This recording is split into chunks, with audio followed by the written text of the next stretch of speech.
Eps ke-44, Cerita Cakra. Cakra? Pekik Leta sembari menahan dua bahu Cakra agar tidak bergerak. Areh! Ringis Cakra saat ternyata terasa sakit di mana-mana. Lo tahu, luka lo makin parah. Dokter ngelarang lo kebanyakan gerak biar lukanya cepat mengering dan sembuh. Nei, kita harus pergi. Ngomongnya dengan wajah begitu khawatir. Kening Leta berlipat. Kenapa harus pergi? Apa yang mau lu hindari? Cakra masih memejamkan mata dengan nafas kasar menahan rasa sakit di tubuh. Velak bukan orang baik, Nay. Lo nggak boleh dekat-dekat sama dia. Dia bahaya. Leta makin nggak ngerti, tangannya mengusap-usap lengan Cakra yang sakit dengan sangat pelan. Kenapa lo bisa bilang kalau dia jahat? Lo baru bangun, lo belum pernah ketemu sama dia, kan? Cakra melirik Leta yang kelihatan banget kalau bingung. Gue hafal sama dia, luar dalam. Leta tetap diam, menatap wajah pucat suami dengan begitu serius. Dua orang yang kemarin, itu suruhannya Velak. Terlihat begitu jelas kedua mata Leta yang melebar setelah mendengar apa yang dikatakan Cakra. Mau percaya, tentu saja bisa. Karena dua orang kemarin pergi ketika mendapatkan perintah dari Velak. Tapi perlakuan Velak pas jagain Cakra, sampai Velak mau buangin gantungan pipisnya Cakra pas penuh, ini susah. Bukan cuma itu aja, kemarin Velak sempat mengelap bagian kaki Cakra ke bawah, biar nggak lengket dan nggak bau. Bukankah semua itu adalah kasih sayang seorang papa ke anak? Ya, walau Leta juga tahu kalau Cakra anak angkat aja. Tapi daripada yang dilakukan Papa Haidar dan Mama Yulia, Velak lebih menyentuh hati Leta. Cakra? Seru Leta, masih dengan wajah bingung.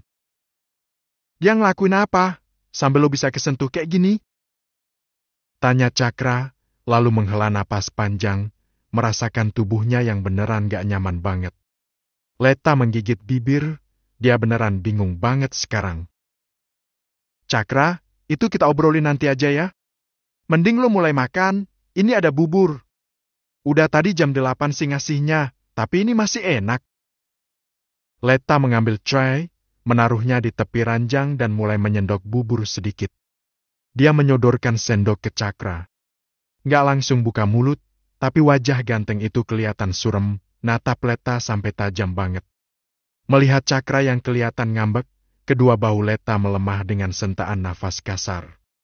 Mendapat ide, Leta jadi mengulas senyum tipis, kembali dia menyodorkan sendok. Makan dulu, antara gue ceritain apa yang udah terjadi selama Elo tidur. Cakra jadi membuang muka, menolak sendok yang sudah ada di depan mulut. Yang jelas hati dan perasaannya sekarang sedang khawatir luar biasa. Bisa kabur dan masih bisa bertahan hidup sampai sekarang, ini sudah sangat beruntung banget. Tapi nerima kenyataan kalau ternyata dia diserahkan ke Velak dengan tangan terbuka oleh orang tuanya sendiri, itu sakitnya sangat luar biasa. Cakra meneguk ludah, menahan rasa panas yang menyerbu kedua mata. Tangannya yang tak ada luka, mengepal erat. Rasanya pengen ngubur diri hidup-hidup. Kedua bahu Leta melemah melihat Cakra yang sedih. Cakra, gue rasa Om Velak lebih baik daripada Papa Haidar dan Mama Yulia. Cakra membuang nafas panjang mendengar apa yang dikatakan Leta. Cakra, sebenarnya Papa Haidar dan Mama Yulia itu bukan. Lo tahu perasaan gue nggak sih? Teriak Cakra, membuat kalimat Leta jadi terpotong. Dia membiarkan bulir menetes dari kujung mata. Gue tuh hidup, tapi sama sekali nggak ada yang menginginkan. Ngomongnya dengan suara serak. Sejak Clara meninggal, Mama sama Papa nggak pernah lagi peduli sama gue. Mereka asik dengan dunia mereka sendiri. Sepatah kata yang keluar dari mulut gue kayak kentut yang berhasil lolos pas diduduki, nggak didengarkan. Gue nunjukin piala pertama yang gue dapat pas dapat juara pertama pidato bahasa Inggris. Kata selamat dan wajah bangga sama keberhasilan gue pun nggak ada, Nay. Mereka cuma lihat doang dengan anggukan dan senyuman. Sampai akhirnya gue diajakin pindah ke Jakarta, lalu mereka pergi meninggalkan gue yang teriak-teriak minta di bawah. Cakra menggelengkan kepala, menarik nafas dalam menahan rasa perih karena masa lalu yang membuatnya semakin tak berarti. Pas umur 10 tahun, gue jadi korban penculikan. Mereka telepon papa, minta tebusan 200 juta. Seminggu berlalu gak ada kabar apa-apa. Sampai akhirnya gue dijual ke perdagangan anak. Gue dibawa pakai mobil kontainer bareng beberapa anak lain. Di depan mata, mereka menyiksa anak-anak yang lain. Di situ gue udah jadi gila. Bayangan papa yang bakalan datang kayak Superman dan bawa gue pergi, memenuhi kepala. Tapi kenyataannya sampai gue bisa bebas, dia nggak ada karena ada proyek besar yang nggak bisa ditinggalkan. Gue nggak tahu gimana ceritanya, tapi seorang nenek datang menolong. Dia narik gue dan Mesal. Dia bawa pergi kita dari tempat menakutkan itu. Cakra menghela nafas panjang, menjeda dengan deru nafas kasar. 1 bulan setelah kejadian itu, mereka baru pulang. Dengan wajah sok peduli mereka bertanya, "Kenapa kamu bisa selamat?" Cakra berdesis dengan tawa menyakitkan. "Bukankah artinya mereka minta gue mati aja?" Leta cuma bisa nangis, di mengusap-usap bahu Cakra. Sungguh, hidupnya lebih beruntung walau memang 2 juga yatim piatu. Lulus SD gue udah jadi berandalan. Gue udah kenal rokok, ngumpul bareng orang-orang dewasa yang sering nongkrong di jalanan. Mereka perampok, penjambret dan pembunuh bayaran. Sampai gue kenal sama Faud, orang yang bikin gue semakin kuat. Dia mengenalkan gue seperti apa asiknya hidup sendirian tanpa mikirin siapapun. 1 tahun berteman sama Faud, gue kenal sama Bang Felak. Dia, kakak kandungnya Faud. Gue terjebak janji. Cakra melirik Leta yang mengusap kedua mata. Gue jadi tangan kanannya Bang Felag. Jadi bandar ganja dan sejenisnya. Kedua mata Leta melebar dengan bulir yang menetes pelan. Dia amat sangat terkejut. Gue jadi pengedar udah dari kelas 9, tapi itu belum naik pangkat. Gue masih nemenin Faud. 3 tahun gue ngedar bareng Faud. Di kelas 11 gue mulai ngedar barang itu sendirian karena Faud udah lebih dulu diambil sama Tuhan. Cakra menyunggingkan senyum melihat wajah Leta yang tegang. Sekarang lo takut kan? Pas sudah tahu kalau ternyata suami lo ini pengedar dan orang yang hidupnya penuh sama masalah. Leta meneguh ludah lebih dulu. Jadi yang dulu pernah ngejar-ngejar lo itu, mereka. Bukan, mereka bukan polisi. Mereka dari komplotan lain yang kalah tender sama barangnya garis hitam. Cakra menyahuti. Lo nggak mikir kalau sampai lo ketangkep? Bandar narkoba hukumannya berat, Cakra. Cakra tertawa garing. Lo nggak lihat kalau nggak ada yang menginginkan hidup gue? Misal pun gue mati, siapa yang akan nangisin kepergian gue? Nei, anjing pun bakalan melengos doang. Leta menggenggam tangan Cakra erat. Dia bisa memahami kesedihan Cakra sampai Cakra melakukan semua ini. Gue udah pergi, gue udah ninggalin itu semua. Cakra menatap lekat wajah Leta, tatapan yang teduh dan ada rasa sayang di sana. Lo alasan gue untuk tetap hidup dan memasuki dunia normal. Kalau lo bilang gue bajingan, gue brengsek. Asli, Nay, gue lebih buruk dari semua itu. Kata bobrok udah gak pantas buat gue, karena gue udah lebih dari itu semua. Sekarang lo udah tahu ke apa gelapnya dunia gue. Gue gak akan halangi lo kalau lo mau menjauh. Karena setelah gue pikir lagi, lo berhak bahagia tanpa beban harus nuntun gue di jalan yang terang. Leta menunduk, mengusap kedua matanya yang berair. Sekarang dia sudah bisa membayangkan seperti apa kehidupan setelah ini. Semua yang berusaha ia raba dan ia simpulkan, sudah sangat jelas di depan mata. Gue pernah bilang, jangan pernah pergi kalau bukan gue yang minta. Cakra kembali bicara dengan nada lemah.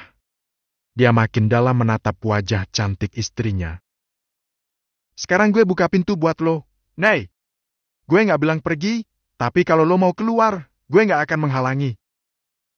Komen banyak, gue up lagi antara malam. Eps ke-45, kedatangan Haidar Yulia. Leta terpupuk dengan wajah yang teramat sedih. Dia beranjak dari duduk, menatap lekat wajah ganteng yang terlihat penuh luka batin dan tak lagi memiliki keinginan untuk melakukan apapun. Leta menunduk, mengecup lembut sisi bibir Cakra. Cakra, lo berhasil ngunci gue di dalam rumah lo. Dan walaupun lo udah buka pintu selebar-lebarnya, kaki gue tetap akan berpijak di dalam rumah lo. Dia nggak berminat untuk pergi keluar. Ngomongnya pelan, lirih dan begitu hati-hati. Cakra menatap Leta dengan bulir yang kembali menetes dari ujung mata. Tangannya balas menggenggam tangan Leta. "Nei!" serunya dengan suara serak. "Lo terlalu sempurna untuk gue yang rongsokan." Leta menggelengkan kepala. "Gue salah, Cakra. Karena jodoh itu bukan cerminan kita, tapi jodoh itu bentuknya selalu beda. Kayak botol sama tutupnya. Dua benda itu bentuknya nggak sama, tapi mereka jodoh karena dengan adanya tutup, botolnya bisa terlihat sempurna. Begitu juga sama gue dan Elo. Jika Elo bobrok, lo akan terlihat sempurna jika ada gue." Leta tersenyum lebar sampai kedua mata yang berair itu menyipit. "Iya kan, Cakra?" tanyanya, meminta pendapat. Satu tangan Cakra yang tak terluka terangkat, meraih bahu Leta dan menariknya untuk jatuh ke dada. "Lo adalah satu-satunya alasan gue untuk mulai memasuki kehidupan yang normal, Nei!" Cakra memejamkan mata, mengecup puncak kepala Leta. "Gue sayang Elo," ungkapnya dengan penuh perasaan. Mendengar pengakuan itu, Leta jadi tersenyum dengan tangan yang semakin merangkul tubuh Cakra. "Jangan menyerah untuk menjadi lebih baik, Cakra. Kalau lo lelah, lo harus ingat kalau masih ada gue. Lo bisa menyandar dan istirahat sama gue." Ada yang terasa begitu lega, membahagiakan dan seperti baru keluar dari sungai yang banjir. Cakra tetap memejamkan mata menikmati momen mengharukan ini. Setelah perasaan keduanya sedikit membaik, Leta menarik diri. Mengambil tisu dan menghapus hidung serta kedua mata. Dia juga membantu Cakra membersihkan sisa-sisa air mata. Bibir Leta mengerucut dengan sentaan nafas. "Buburnya udah nggak enak, Cakra," ngomongnya, menatap bubur yang udah nggak layak dimakan. "Gue beliin di luar ya. Kalau mau nunggu dikasih, masih lama. Ini masih jam ke-10. Cakra ikut melirik ke arah tray yang Leta simpan di atas nakas. "Gue makan itu aja nggak apa-apa, Nei." Leta melirik Cakra. "Di, apaan? Itu udah berair. Gue beliin yang masih baru." Cakra jadi mendesah. "Gue ditinggalin." Keluhnya mirip bocah. Leta jadi mendekik, bibirnya menahan untuk tak tersenyum. Makin kesini, Cakra makin terlihat manja. "Cuma bentar." Leta mengambil HP dari dalam tas. "Nih HP lo. Udah full baterainya. Biar nggak kesepian, lo bisa sambil mainan HP." Cakra menerima ponsel bersoft case hitam miliknya. "Cium dulu," pintanya. Leta nggak bisa menahan untuk tak tersenyum melihat Cakra yang sudah memejamkan mata. Dia mendekat, menunduk lalu mengecup kening Cakra, cukup lama. "Baik-baik ya, kesayangan. Gue beli makan dulu biar lo cepat sembuh." Cakra jadi tersenyum mendengar kalimat panjang Leta. Dia menatap punggung yang melangkah menjauh, sampai akhirnya punggung itu menghilang di balik pintu sana. Cakra menekan tombolan di sisi HP, lalu mulai memasukkan beberapa angka sebagai sandi ponsel. Kedua mata mendekik menatap beberapa cat yang masuk dan tentu saja belum sempat ia buka. Dia mendesah saja, karena nggak ada cat yang penting. Hanya dari nomor Yuka, Novan, Mesal dan Ebil yang menanyakan keberadaannya. Secara nih, dia lama nggak kelihatan. Emang dia galak, suka merintah. Tapi teman-teman tetap aja ngerasa ada yang kurang kalau Cakra lama nggak nongol. Ceklek. Tatapan Cakra tertuju ke arah pintu yang dibuka dari luar. Dua orang yang sempat memenuhi kepala muncul di balik pintu itu. Haidar dan Yulia melangkah masuk dengan wajah fresh seperti biasanya. Cakra langsung memejamkan kedua mata, mencoba untuk meredam emosi yang tiba-tiba naik di ubun-ubun. "Cakra, kamu udah sadar?" sapa Mama, mengusap bahu Cakra. "Gimana keadaan kamu sekarang? Udah lebih baik kan?" tanyanya, sok peduli. Cakra membuka mata, tatapannya bertemu dengan tatapan Haidar yang terlihat begitu biasa saja. Lalu memilih membuang muka. "Ngapain kesini?" tanya Cakra tanpa mau menatap kedua orang tuanya. Yulia melirik suami untuk sesaat. "Cakra, mungkin ini terakhir kali Mama menemui kamu, tapi Mama tetap berharap jika suatu saat nanti tetap akan bertemu sama kamu." Tangan Cakra mengepal kencang. Dia menoleh, menatap mamanya tajam. "Kenapa?" tanyanya dengan suara tertahan. Yulia terlihat meneguk ludah. "Cakra!" serunya, suaranya tercekat juga. "Cakra, maafkan Mama." "Cakra, kamu justru akan lebih beruntung karena mulai 4 hari yang lalu sudah menjadi bagian dari keluarga Baksel. Lagian Papa sama Mama juga tidak pernah di sini, Papa rasa." "Makasih," sahut Cakra, sengaja memotong kalimat yang akan Haidar katakan. Jujur, dia merasa begitu muak. "Pergi kalau mau pergi. Cari harta yang banyak jika harta bisa bikin kalian bahagia. Tapi gue ingetin, kalau sampai sesuatu terjadi, tolong jangan pernah ingat kalau pernah punya aku sebagai anak kalian." Cakra menekankan kata "aku", meluapkan sakit hati yang sampai detik ini masih terasa. "Karena sejak kalian menyerahkan aku pada orang lain, maka sejak detik itu juga kita tak memiliki hubungan apapun." Kedua mata Yulia terlihat berkaca-kaca. Sungguh, ada yang terasa nyeri di dalam hati sana mendengar kalimat yang Cakra katakan tadi. Tapi, dia sayang sama suaminya. Dia nggak mau ditinggalkan suami hanya karena belain Cakra. Beda halnya dengan Haidar yang mencibir dengan wajah yang terlihat sangat santai. "Dari kamu bayi, yang ngerawat dan biayain hidupmu itu Papa. Sejauh ini, selama 19 tahun ini, kamu belum pernah sekalipun membalas budi yang sudah Papa berikan. Kamu pikir kehidupan mewahmu itu muncul dari lubang semut?" Di ambang pintu ruang rawat yang sedikit terbuka sana, Leta terpaku dengan kedua mata yang melebar. Detak jantungnya semakin terpompa hebat mendengar kata lantang yang diucapkan oleh Haidar. "Kamu hidup dari keringat Papa, Cakra. Hitung, berapa banyak Papa mengeluarkan uang hanya untuk mengurus kasusmu di penjara. Lalu hitung biaya sekolahmu yang mahal itu. Kamu minta apartemen juga Papa kasih. Itu semua uang hasil kerja Papa di London. Dan kamu seenaknya bicara seperti itu? Kamu seharusnya mulai berpikir untuk membantu kemajuan perusahaan Papa. Bisa masuk di keluarga Baksel, itu berarti kamu harus menjadi bisnis antara perusahaan Papa dan perusahaan Baksel. Bukan malah so tersakiti." "Mas, sudah.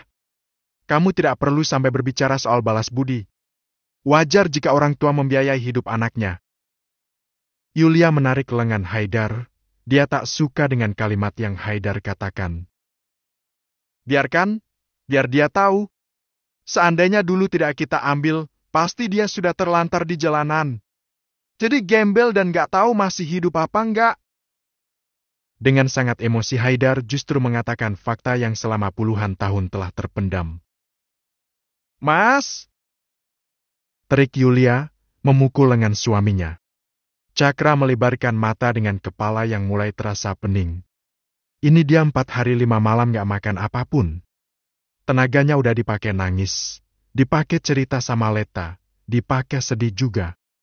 Karena ternyata nangis itu juga butuh tenaga loh. Bibir Cakra bergetar. Maksudnya aku bukan anak kandung kalian?" Yulia menatap Cakra tak tega. Sementara Haidar melengos dengan helaan nafas kasar beberapa kali. Dia benar-benar sedang emosi. "Cakra!" seru Yulia. "Bener, aku bukan anak Mama?" tanya Cakra lemah, dengan wajah yang sudah menunjukkan jika dia terluka. Yulia mengusap lengan Cakra. Pelan kepalanya mengangguk, menjawab rasa hancur Cakra yang semakin nyata. Cakra mendesah panjang, menekan sisi kepala untuk mengurangi denyut yang semakin membuat pusing. Kita kesini karena kita mau pamit dan mau jemput Leta. Yulia berucap. Cakra melirik Yulia. Jemput? Yulia mengangguk. Kita mau bawa Leta ke London. Kedua mata Cakra langsung melebar mendengar tujuan dua orang tua angkatnya ini. Begitu juga dengan Leta yang langsung mendorong pintu dan melangkah masuk ke dalam. Enggak, Ma. Aku nggak mau ikut ke London. Aku mau tinggal di sini. Aku. Baru 3 bulan jadi anak angkat, sudah mau melawan? Haidar memotong kalimat penolakan Leta. Leta menatap Haidar. Pak, aku nggak apa-apa papa buang seperti papa dan mama buang Cakra. Aku memilih hidup di jalanan daripada ikut kalian ke London. Kedua mata Haidar melebar, menatap penuh amarah. Lihat, Ma. Dia menuding Leta dan menatap istrinya. Seperti ini hasilnya jika tidak tahu bibit bobotnya. Ngurus anak yang bukan darah kita sendiri begini. Susah diatur. Yang satu berandalan. Yang satu pembangkang. Leta menaruh plastik bening yang dia bawa dari luar, mendekati Cakra dan menggenggam tangan Cakra. Kalian sendiri yang menikahkan aku dengan Cakra. Jadi apapun yang terjadi, aku nggak akan pergi tanpa Cakra. Haidar melirik Yulia. Sepertinya dia perlu kita seret, Ma. Berhenti! Ucapan seseorang dari ambang pintu sana membuat semua yang ada di dalam ruangan beralih tatap. Velak berdiri di sana, entah sejak kapan. Komennya jangan lupa, biar gue besok